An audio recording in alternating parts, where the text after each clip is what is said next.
Après la guerre concernant l'héritage de Johnny Hallyday, puis celle au sujet de l'héritage d'Alain Delon.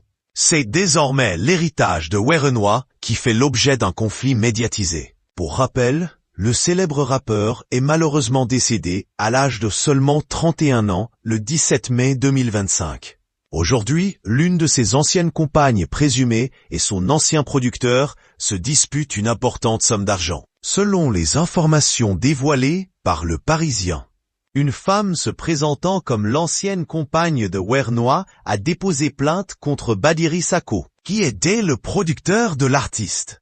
Elle l'accuse notamment d'agression, tout en affirmant que cet homme aurait fait pression sur elle pour qu'elle lui verse plus d'1 million d'euros. Dans sa plainte, la jeune femme, qui est domiciliée à Dubaï, assure avoir été agressée par le producteur de Werenoi dans la nuit du 21 au 22 mai 2025. L'incident se serait déroulé dans un bar à chicha de Montreuil, seulement 4 jours après la mort du musicien. Elle accuse en outre Badiri Sakho de lui avoir dérobé son passeport pour l'empêcher de repartir à Dubaï. Le parquet de Bobigny a ouvert une enquête préliminaire pour vol aggravé par les violences, NDLR, et extorsion.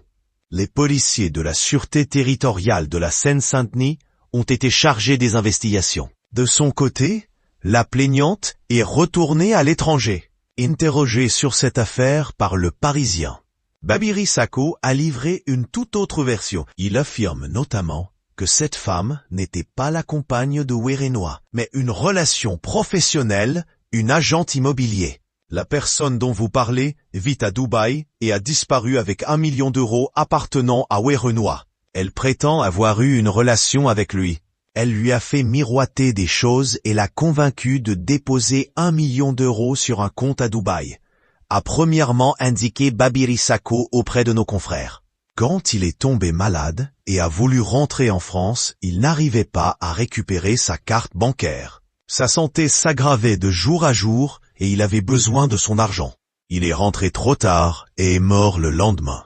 Quant à la plainte dont vous me parlez, je n'en ai pas connaissance. J'ai pris un avocat et nous réfléchissons à porter plainte contre l'accusatrice, a ensuite ajouté l'ancien producteur de Werenoi.